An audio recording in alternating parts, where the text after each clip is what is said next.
Hi friends, welcome to my channel. ಎಲ್ಲರೂ ಹೇಗಿದ್ದೀರಾ friends? I hope ಎಲ್ಲ ಚೆನ್ನಾಗಿದ್ದೀರಾ ಅಂತ ಅನ್ಕೋತೀನಿ. ಬನ್ನಿ ಫ್ರೆಂಡ್ಸ್, ಇವತ್ತು ನಾನು ಕ್ರಿಸ್ಮಸ್ ಸ್ಪೆಷಲ್ ಆಗಿ ನಾನು ತುಕ್ಕುಡಿ, ಮಂಗಳೂರು ಸ್ಪೆಷಲ್ ಕೂಡ ಇದು ತುಕ್ಕುಡಿ ಹೆಂಗೆ ಮಾಡೋದು ಅಂತ ಹೇಳ್ಕೊಡ್ತಾ ಇದ್ದೀನಿ. ಎರಡು ಥರದ್ದು, ಒಂದು ಖಾರ ಮತ್ತು ಸಿಹಿಯಲ್ಲಿ ಹೆಂಗೆ ಮಾಡೋದು ಅಂತ ಹೇಳ್ಕೊಡ್ತಾ ಇದ್ದೀನಿ. ತುಂಬಾ ಟೇಸ್ಟಿಯಾಗಿರುವಂಥ ಒಂದು ಸಿಂಪಲ್ ಆಗಿರುವಂಥ ಒಂದು ರೆಸಿಪಿ. ಹೆಂಗೆ ಮಾಡೋದು ಅಂತ ನೋಡೋಣ ಬನ್ನಿ ಫ್ರೆಂಡ್ಸ್. ನೀವು ನನ್ನ ಈ ವಿಡಿಯೋನ ಫಸ್ಟ್ ಟೈಮ್ ನೋಡ್ತಾ ಇದ್ದೀನಿ, ಪ್ಲೀಸ್ ಸಬ್ಸ್ಕ್ರೈಬ್ ಮಾಡಿ. ನಾನಿವಾಗ ಒಂದು ಬೌಲ್ನ ತಗೊಂಡಿದ್ದೀನಿ. ಈ ಬೌಲಿಗೆ ನಾನಿವಾಗ 2 ಕಪ್ಪಷ್ಟು ನಾನಿವಾಗ ಮೈದಾನ ಹಾಕ್ತಾಯಿದ್ದೀನಿ.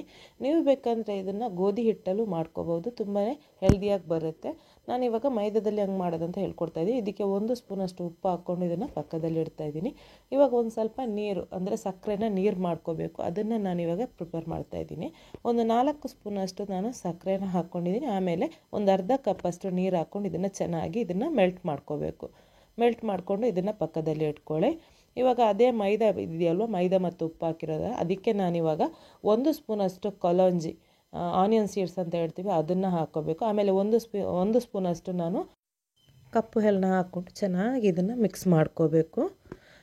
ಎಳ್ಳು ಮತ್ತು ಕಲೋಂಜಿ ಎಲ್ಲ ಚೆನ್ನಾಗಿ ಮೈದಾ ಜೊತೆ ಬೆರೆಯುವವರೆಗೂ ಇದನ್ನು ಚೆನ್ನಾಗಿ ಮಿಕ್ಸ್ ಮಾಡ್ಕೊಳ್ಳಿ. ಪಕ್ಕದಲ್ಲಿ ಇವಾಗ ನಾನು ತುಪ್ಪನ ಒಂದು 2ರಿಂದ 3 ಸ್ಪೂನಷ್ಟು ತುಪ್ಪ ಹಾಕ್ಕೊಂಡು ಇದನ್ನು ನಾನು ಬಿಸಿ ಮಾಡೋಕ್ಕೆ ಇಟ್ಟಿದ್ದೀನಿ. ಚೆನ್ನಾಗಿ ಬಿಸಿ ಆದ ನಂತರ ಈ ನಾವು ಮೈದಾದ ಮಿಕ್ಸ್ಚರ್ ಇದೆಯಲ್ಲ ಅದಕ್ಕೆ ಹಾಕ್ಕೋಬೇಕು. ಹಾಕ್ಕೊಂಡು ಚೆನ್ನಾಗಿ ಇದನ್ನು ಒಂದು ಸಲ ಸ್ಪೂನಲ್ಲಿ ಮಿಕ್ಸ್ ಮಾಡ್ಕೊಳ್ಳಿ, ಅಂದರೆ ಬಿಸಿ ಇರುತ್ತಲ್ವ ಅದಕ್ಕೋಸ್ಕರ. ಆಮೇಲೆ ಇದನ್ನು ಚೆನ್ನಾಗಿ ಕೈಯಲ್ಲಿ ಇದನ್ನು ಮಿಕ್ಸ್ ಮಾಡ್ಕೋಬೇಕು. ಮೈದಾ ಮತ್ತು ತುಪ್ಪ ಚೆನ್ನಾಗಿ ಮಿಕ್ಸ್ ಆಗುವವರೆಗೂ ಇದನ್ನು ಮಿಕ್ಸ್ ಮಾಡ್ಕೋಬೇಕು. ಕೈಯಲ್ಲಿ ಈ ಥರ ಮುಷ್ಟಿ ಇಟ್ಕೊಂಡ್ರೆ ಕರೆಕ್ಟಾಗಿ ಪರ್ಫೆಕ್ಟಾಗಿರುವಂಥ ಒಂದು ಉಂಡೆ ಬರುವವರೆಗೂ ಇದನ್ನು ಚೆನ್ನಾಗಿ ಮಿಕ್ಸ್ ಮಾಡ್ಕೋಬೇಕು. ಈ ಥರ ಮಾಡಿದರೆ ನೀವು ಪರ್ಫೆಕ್ಟಾಗಿದೆ ಎಲ್ಲ ಮಿಕ್ಸ್ ಮಾಡಿರೋದು, ತುಪ್ಪ ಮತ್ತು ಮೈದಾ ಚೆನ್ನಾಗಿ ಮಿಕ್ಸ್ ಆಗಿದೆ ಅಂತ ಅರ್ಥ. ಇದಕ್ಕೆ ನಾನು ಆವಾಗಲೇ ಮಾಡಿರುವಂತಹ ಸಕ್ಕರೆ ನೀರು ಇದೆಯಲ್ವ ಅದನ್ನು ಹಾಕ್ತಾಯಿದ್ದೀನಿ. ಹಾಕ್ಕೊಂಡು ಇದನ್ನು ಚೆನ್ನಾಗಿ ಮಿಕ್ಸ್ ಮಾಡ್ಕೋಬೇಕು. ಇದು ಸಾಕಾಗಿಲ್ಲ ಅಂದರೆ ಇದಕ್ಕೆ ಒಂದು ಸ್ವಲ್ಪ ಏನು ಮಾಡಬೇಕು, ಮತ್ತು ನೀರನ್ನ ಹಾಕಿ ಇದನ್ನು ಚಪಾತಿ ಹಿಟ್ಟಿನ ಹದಕ್ಕೆ ನೀವು ಇದನ್ನು ಕಲಿಸ್ಕೋಬೇಕು. ಚೆನ್ನಾಗಿ ಕೈಯಲ್ಲಿ ನಾದಿ ಇದನ್ನು ಚೆನ್ನಾಗಿ ಒಂದು ಸಾಫ್ಟಾಗಿರುವಂಥ ಒಂದು ಡೋನ ರೆಡಿ ಮಾಡ್ಕೋಬೇಕು. ಇವಾಗ ನೋಡಿ ಚೆನ್ನಾಗಿ ಸಾಫ್ಟಾಗಿ ಬಂದಿದೆ. ಇದನ್ನು ನಾನು ಒಂದು 10 ನಿಮಿಷ ಇದನ್ನು ರೆಸ್ಟಿಗೆ ಇಡ್ತಾಯಿದ್ದೀನಿ. ಇವಾಗ ಒಂದು 10 ನಿಮಿಷ ಆದ ನಂತರ ನೋಡಿ ನಾನು ತೆಗೆದು ತೋರಿಸ್ತಾ ಇದ್ದೀನಿ. ಇದು ಸ್ವೀಟ್ ಅಲ್ವಾ ಮಾಡೋದು, ಅದಕ್ಕೋಸ್ಕರ ಸ್ವೀಟ್ ತುಕುಡಿ. ಇದನ್ನು ನಾನು ಇವಾಗ ಒಂದು 10 ನಿಮಿಷ ಆದ ನಂತರ ಇದನ್ನು ಚೆನ್ನಾಗಿ ಕೈಯಲ್ಲಿ ಒಂದು ಸಲ ನಾದಿ ಆಮೇಲೆ ಇದನ್ನು ನಾನಿವಾಗ ಕಟ್ ಮಾಡ್ತಾಯಿದ್ದೀನಿ. 2 ಬಾಲ್ ಥರ ಮಾಡ್ತಾಯಿದ್ದೀನಿ. ಬಾಲ್ ಮಾಡ್ಕೊಂಡು ಇದನ್ನು ನಾನಿವಾಗ ಯಾವ ಥರ ಲಟ್ಟಿಸ್ತಾ ಇದ್ದೀನಿ ಅಂದರೆ ತೋರಿಸ್ತಾ ಇದ್ದೀನಿ. ಕೆಳಗಡೆ ಫ್ಲೋರು ಹಾಕ್ಕೊಂಡು ಅಂದರೆ ಹಿಟ್ಟನ್ನ ಹಾಕ್ಕೊಂಡು ಇದನ್ನು ಹಿಟ್ಟು ಒಂದು ಸ್ವಲ್ಪ ಜಾಸ್ತಿನೇ ಹಾಕ್ಕೊಳ್ಳಿ, ಇಲ್ಲ ಅಂದರೆ ಎಲ್ಲ ಒಂದಕ್ಕೊಂದು ಅಂಟ್ಕೊಳ್ಳುತ್ತೆ. ನೀವು ಫ್ರೈ ಮಾಡೋಕ್ಕಿಂತ ಮುಂಚೆ ನೀವು ಇದು ಮಾಡುವಾಗ ಅದಕ್ಕೆ ಜಾಸ್ತಿ ಒಂದು ಸ್ವಲ್ಪ 1 ಹಿಡಿಯಷ್ಟು ನೀವು ಮೈದಾ ಹಾಕ್ಕೊಂಡು ಚೆನ್ನಾಗಿ ಇದನ್ನು ತೆಳ್ಳಗೆ, ಎಷ್ಟು ತೆಳ್ಳಗಾಗುತ್ತೋ ಅಷ್ಟು ತೆಳ್ಳಗೆ ನೀವು ಇದನ್ನು ಲಟ್ಟಿಸ್ಕೋಬೇಕು. ನೋಡಿ ಈ ಥರ ನಾನಿವಾಗ ಲಟ್ಟಿಸೋದು ತೋರಿಸ್ತಾ ಇದ್ದೀನಿ. ನೋಡಿ ತುಂಬಾ ತೆಳ್ಳಗಾಗಿ ಬಂದಿದೆ. ನೋಡಿ ಎಷ್ಟು ತೆಳ್ಳಗಂದರೆ ತುಂಬಾ ಸಖತ್ ತೆಳ್ಳಗಾಗಿ ಬಂದಿದೆ. ಇಷ್ಟು ತೆಳ್ಳಗೆ ಬಂದರೆ ಸಾಕು. ಇವಾಗ ಇದನ್ನು ನಾನು ಪಿಜ್ಜಾ ಕಟ್ಟರಿಂದ ನಾನಿವಾಗ ಕಟ್ ಮಾಡ್ತಾಯಿದ್ದೀನಿ. ನೀವು ಪಿಜ್ಜಾ ಕಟ್ಟರ್ ಇಲ್ಲ ಅಂದರೆ ಇದನ್ನು ನೈಫಲ್ಲಿ ಕೂಡ ಇದನ್ನು ಕಟ್ ಮಾಡ್ಕೋಬೋದು. ಇವಾಗ ಈ ಥರ ಉದ್ದಕ್ಕೆ ಸ್ಟ್ರಿಪ್ಸ್ ಥರ ಕಟ್ ಮಾಡ್ಕೋಬೇಕು. ಆಮೇಲೆ ಇದನ್ನು ಕ್ರಾಸ್ ಲೈನ್ನ ಹಾಕ್ಕೋಬೇಕು. ಈ ಥರ ನೋಡಿ ಕ್ರಾಸ್ ಲೈನ್ನ ಹಾಕ್ಕೊಂಡು ಇದೊಂಥರ ಬರ್ಫಿ ಟೈಪಲ್ಲಿ ನೀವು ಕಟ್ ಮಾಡ್ತೀರಲ್ಲ, ಸೇಮ್ ಅದೇ ಥರ ಕಟ್ ಮಾಡ್ಕೊಂಡ್ರೆ ಆಯಿತು. ದೊಡ್ಡ ಪೀಸ್ ಮಾಡೋಕ್ಕೆ ಹೋಗ್ಬೇಡಿ, ಸಣ್ಣ ಕ್ಯೂಬ್ಸ್ಗಳನ್ನ ಮಾಡ್ಕೊಳ್ಳಿ. ನೋಡಿ ಇವಾಗ ನಾನು ತೋರಿಸ್ತಾ ಇದ್ದೀನಿ. ನೋಡಿ ತುಂಬಾ ಕರೆಕ್ಟಾಗಿ ಪರ್ಫೆಕ್ಟಾಗಿ ಬಂದಿದೆ. ನೋಡಿ ಸ್ವೀಟ್ ತುಕುಡಿ ತುಂಬಾ ಚೆನ್ನಾಗಿ. ಮತ್ತು ಇದು ನೋಡಿ ಈ ಥರ ನಾನು ತೋರಿಸ್ತಾ ಇದ್ದೀನಿ, ಇದು ಅಂಟ್ಕೊಳ್ಳಲ್ಲ. ನೀವು ಮೈದಾನ ಸ್ವಲ್ಪ ಕಮ್ಮಿ ಹಾಕ್ಕೊಂಡ್ರೆ ಇದು ಒಂದಕ್ಕೊಂದು ಅಂಟ್ಕೊಳ್ಳುತ್ತೆ, ನೆಲದ ಮೇಲೆಲ್ಲ ಅಂಟ್ಕೊಳ್ಳುತ್ತೆ. ಈ ಥರ ಒಂದು ಸ್ವಲ್ಪ ಜಾಸ್ತಿ ಮೈದಾ ಹಾಕ್ಕೊಂಡ್ರೆ ಒಂದಕ್ಕೊಂದು ಅಂಟ್ಕೊಳ್ಳಲ್ಲ. ಆಮೇಲೆ ಫ್ರೈ ಮಾಡುವಾಗ ಕ್ಲೀನಾಗಿ ಅಗಲಾಗಿ ಇರುತ್ತೆ, ಇಲ್ಲ ಅಂದರೆ ಒಂದಕ್ಕೊಂದು ಅಂಟಿ ಅದು ಯಾವುದ್ಯಾವುದೋ ಶೇಪ್ಗೆ ಬರುತ್ತೆ. ಇದನ್ನು ನಾನಿವಾಗ ಡೀಪ್ ಫ್ರೈ ಮಾಡ್ತಾಯಿದ್ದೀನಿ. ಇದನ್ನು ಜಾಸ್ತಿ ಫ್ರೈ ಮಾಡೋಕ್ಕೆ ಹೋಗಬೇಡಿ, ಒಂದು ಸ್ವಲ್ಪ ಗೋಲ್ಡನ್ ಬ್ರೌನ್ ಬರುತ್ತಲ್ಲ ಅದುವರೆಗೂ ಇದನ್ನು ಫ್ರೈ ಮಾಡ್ಕೊಳ್ಳಿ. ಆಮೇಲೆ ಆಯಿಲ್ನ ಒಂದು ಸಲ ಬಿಸಿ ಮಾಡಿದ ನಂತರ ಇದನ್ನು ಮೀಡಿಯಮ್ ಫ್ಲೇಮಲ್ಲಿಟ್ಟು ಇದನ್ನು ಫ್ರೈ ಮಾಡ್ಕೋಬೇಕು. ಹೈ ಫ್ಲೇಮಲ್ಲಿ ಮಾಡೋಕ್ಕೆ ಹೋಗ್ಬಿಡಿ, ಒಳಗಡೆ ಎಲ್ಲ ಹಂಗೆ ಹಸಿ ಇರುತ್ತೆ, ಹಿಟ್ಟಿಟ್ಟಾಗಿರುತ್ತೆ. ಅದಕ್ಕೋಸ್ಕರ ಇದನ್ನು ಮೀಡಿಯಮ್ ಫ್ಲೇಮಲ್ಲಿ ಫ್ರೈ ಮಾಡ್ಕೊಂಡು ಇದು ಗೋಲ್ಡನ್ ಬ್ರೌನ್ ಬರುವವರೆಗೂ ಫ್ರೈ ಮಾಡಿಕೊಂಡ್ರೆ ಪರ್ಫೆಕ್ಟಾಗಿರುವಂಥ ಒಂದು ಸ್ವೀಟ್ ತುಕುಡಿ ರೆಡಿ ಆಯಿತು. ತುಂಬಾ ಟೇಸ್ಟಿಯಾಗಿರುತ್ತೆ. ಇದು ಮನೇಲಿ ಎಲ್ಲ ಮಕ್ಕಳು ದೊಡ್ಡವರು ಎಲ್ಲರೂ ಇಷ್ಟಪಡ್ತಾರೆ. ನೀವು ಇದನ್ನು ಒಂದು ಸಲ ಟ್ರೈ ಮಾಡಿ. ನಾನಿವಾಗ ತೋರಿಸ್ತಾ ಇದ್ದೀನಿ ಎಷ್ಟು ಕ್ರಿಸ್ಪಿಯಾಗಿ ಬಂದಿದೆ ಅಂತ. ಈ ಥರ ಒಂದು ಕೈಯಲ್ಲಿ ತಗೊಂಡು ನೋಡಿ, ಈ ಥರ ಅದನ್ನು ಕ್ರಷ್ ಮಾಡಿದಾಗ ಎಲ್ಲ ಪುಡಿ ಆಗಬೇಕು, ಅದುವರೆಗೂ ಇದನ್ನು ನೀವು ಈ ಥರ ಆದರೆ ಪರ್ಫೆಕ್ಟಾಗಿ ತುಕುಡಿ ಬಂದಿದೆ ಅಂತ ಅರ್ಥ.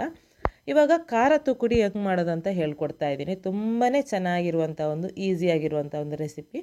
ಇವಾಗ ನಾನು ಒಂದು ಬೌಲ್ ತೊಗೊಂಡಿದ್ದೀನಿ. ಈ ಬೌಲಿಗೆ ನಾನಿವಾಗ 2 ಕಪ್ಪಷ್ಟು ಮೈದಾನ ಹಾಕ್ತಾಯಿದ್ದೀನಿ. ಆಮೇಲೆ ಇದಕ್ಕೆ 2 ಸ್ಪೂನಷ್ಟು ನಾನು ಬ್ಲ್ಯಾಕ್ ಪೆಪ್ಪರ್, ಕ್ರಷ್ ಮಾಡಿರುವಂಥ ಬ್ಲ್ಯಾಕ್ ಪೆಪ್ಪರ್ನ ಹಾಕ್ತಾಯಿದ್ದೀನಿ, ಕಾಳು ಮೆಣಸು. ಆಮೇಲೆ 1 ಸ್ಪೂನಷ್ಟು ಬ್ಲ್ಯಾಕ್ ಎಲ್ಲು. ಆಮೇಲೆ ಇದಕ್ಕೆ 1 ಸ್ಪೂನಷ್ಟು ಆನಿಯನ್ ಸೀಡ್ಸ್, ಅದು ಕಲಂಜಿ, ಅದನ್ನು ಹಾಕ್ಕೊಂಡಿದ್ದೀನಿ. ಆಮೇಲೆ ರುಚಿಗೆ ತಕ್ಕಷ್ಟು ಉಪ್ಪು.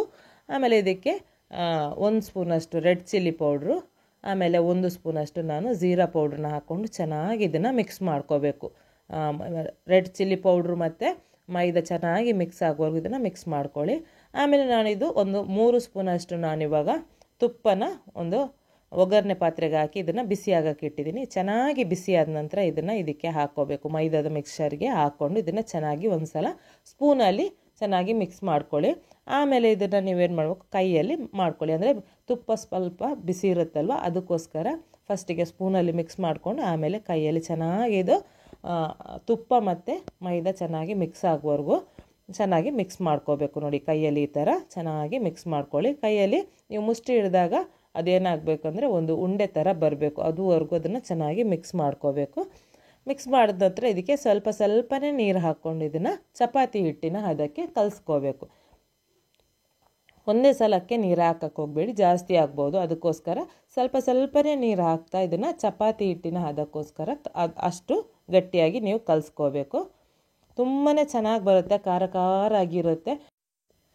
ಇವಾಗ ನಾನು ಒಂದು 15 ನಿಮಿಷ ಇದನ್ನು ನಾನು ರೆಸ್ಟಿಗೆ ಇಡ್ತಾಯಿದ್ದೀನಿ, ಒಂದು ಸ್ವಲ್ಪ ಸಾಫ್ಟಾಗಿ ಬರಲಿ ಅಂತ ಹೇಳಿ. ಇವಾಗ ಒಂದು 15 ನಿಮಿಷ ಆದ ನಂತರ ನೋಡಿ ನಾನು ಓಪನ್ ಮಾಡಿ ತೋರಿಸ್ತಾಯಿದ್ದೆ. ತುಂಬಾ ಸಾಫ್ಟಾಗಿ ಬಂದಿದೆ ಹಿಟ್ಟು.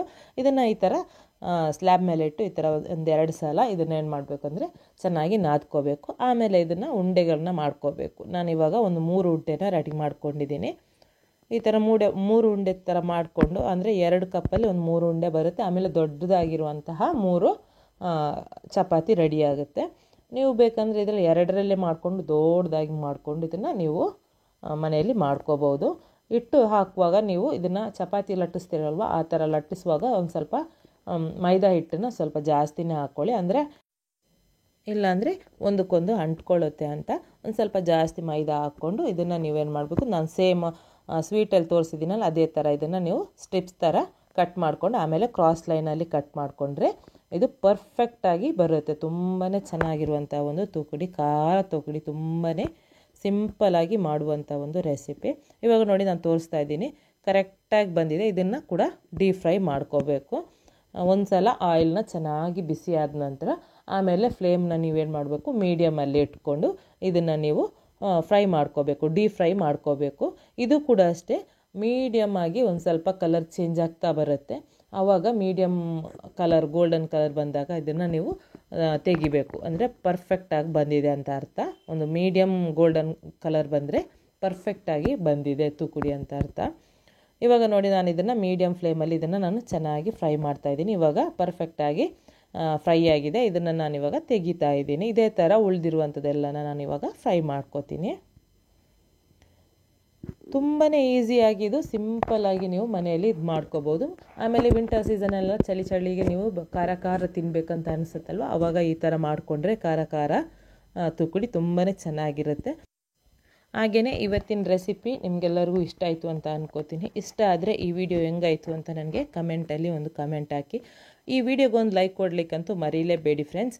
ಈ ವಿಡಿಯೋನ ಫ್ಯಾಮಿಲಿ, ಫ್ರೆಂಡ್ಸ್, ರಿಲೇಟಿವ್ಸ್ಗೆ ಎಲ್ಲರಿಗೂ ಶೇರ್ ಮಾಡಿ. ನೀವು ನನ್ನ ಈ ವಿಡಿಯೋನ ಫಸ್ಟ್ ಟೈಮ್ ನೀವು ನೋಡ್ತಾ ಇದ್ದೀರಂತ ಪ್ಲೀಸ್ ಸಬ್ಸ್ಕ್ರೈಬ್ ಮಾಡಿ. ಪಕ್ಕದಲ್ಲಿರುವಂತಹ ಬೆಲ್ ಐಕನ್ ಒತ್ತಕ್ಕೆ ಮರಿಬೇಡಿ ಫ್ರೆಂಡ್ಸ್. ಯಾಕಂದರೆ ನಾನು ಅಪ್ಲೋಡ್ ಮಾಡಿರುವಂತಹ ವಿಡಿಯೋಸ್ ನಿಮ್ಮ ಮೊಬೈಲಿಗೆ ಫಸ್ಟ್ ತಲುಪುತ್ತೆ. ನಾನು ನೆಕ್ಸ್ಟ್ ಹೊಸ ರೆಸಿಪಿಯೊಂದಿಗೆ ಹೊಸ ವಿಡಿಯೋ ಜೊತೆ ಬರ್ತೀನಿ ಫ್ರೆಂಡ್ಸ್. ಬಾಯ್.